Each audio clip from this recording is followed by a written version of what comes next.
Nze Ssemujju Yasin, nyumba ya Mwamba.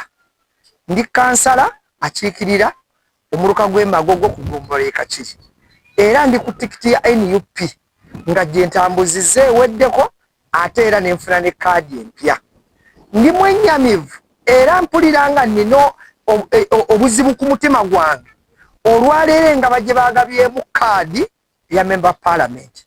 Busiro North tulina abaana abazaale ab'omu kitundu abayivu betumanyi.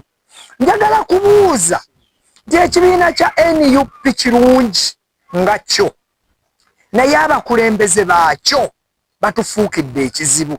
Ffe tulwana ne tukubwa emiggo tusomesezza okutunda NUP naye amazima ga Katonda mu gutawaanidde busa.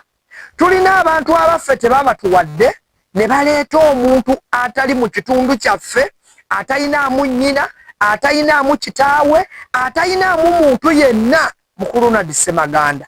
Ssemaganda baamujja Lubaga, kansala w'e Lubaga ne ku ssaawa ya leero akyatuula mu kanso y'e Lubaga.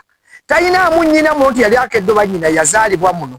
Tayinaamu kitaawe nti oba baamuzaala muno. Tayinaamu wadde ekijja kyonna. Tuzze tukola ebyobufuzi bya Busiro.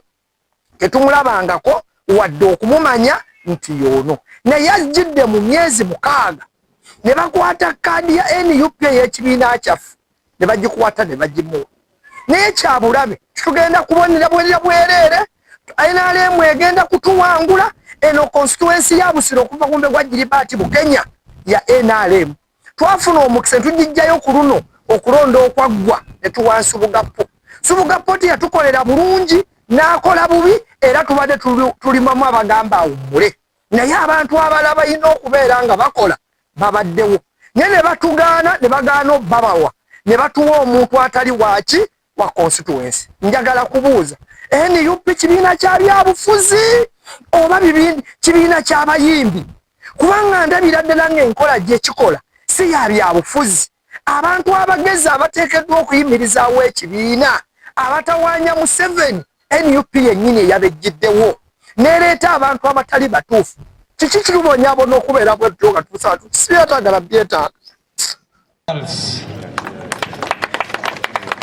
Members of Parliament nabo bonna mwebale nnyo mwebalire ddala mu mulimu guno ogw'ettendo bw'omubaddemu abakana nagwo ebbanga eriise era ng'olwaleero mugulinye ku nfeete. Mwebale nnyo mwebalire ddala.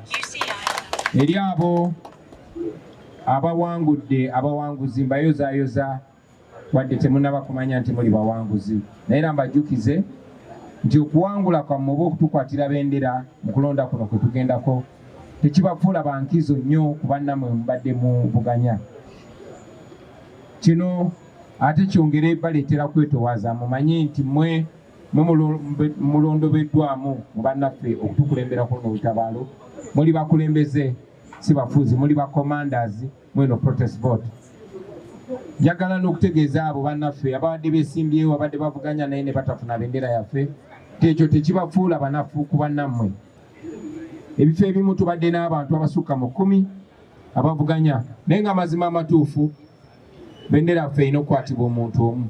N'olw'ensonga eyo tekibamala mumanyi, tekibaleetera kweveera, kwekuteera na kwekubagiza, wabula kibaleetera okumanya okujjukira nti mu Uganda empya gye tugendamu twagala n'okugyawo ekyokuba nti okufuuka omubaka wa palamenti luba lutalo okufa na kuwona. Kubanga ineniwe n'obwa MP tebujja kuba bwankizo nnyo mu Uganda empya gye tugenda okubeera mu myezi 3 gyokka. N'olw'ensonga eyo saba mujjukire nti waliwo obuvunaanyizibwa obwa buli muntu. Bwe tunaaba mu buyinza buli omu ajja kuba ne kyakola, buli omu ajja kuba n'obuvunaanyizibwa, buli omu talanta ze n'obusobozi bwe n'ebitendo Katonda byamuwa bijja kufuna bwe bikozesebwa olw'okuzimba Uganda yaffe empya. Kati okutandika olutabaalo lwaffe luno. Bakubiriza bannange mukume empisa ezo ezibadde zitwawula ku bantu abalala. Empisa ezo nga kye kibadde ky'okulwanyisa kyaffe okwanika n'okulabisa abo balabi baffe. Mukume empisa ezo, mubeere bantu balamu, buli gy'oli tuweesa ekifaananyi ekirungi kuba bannayuganda batwetegereza n'ensi yonna etwetegereza. Abavuga emmotoka ne piki muvuge bulungi ku kkubo, tugende nga tuli balamu, tukomewo nga tuli balamu. N'obugambo obwo bakwasa Omukama Katonda ffenna atukulembere, atwala emirembe era atuze emirembe. The National Unity Platform flag. We appreciate each and every one of them. Those who have been successful, we want to congratulate them. Those who have not been successful, it is not the end of it all. At the end of the day, we are a family, and whoever carries the flag, we shall just rally behind that person.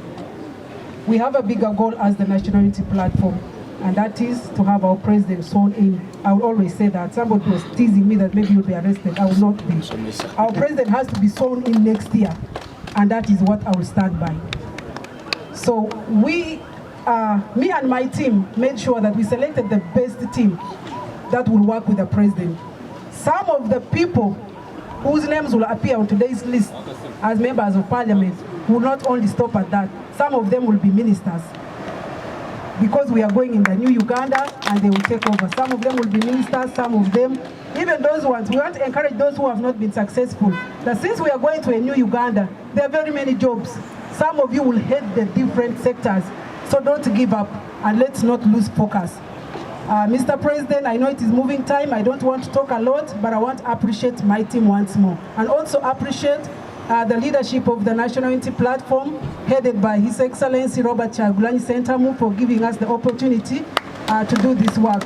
And Mr. President, sir, I want to report to you that whatever we have here has been done diligently and transparently. And these are the best candidates that we have produced to you so far. So with me and my team, we want to formally hand over to you the list of successful candidates for God and my country.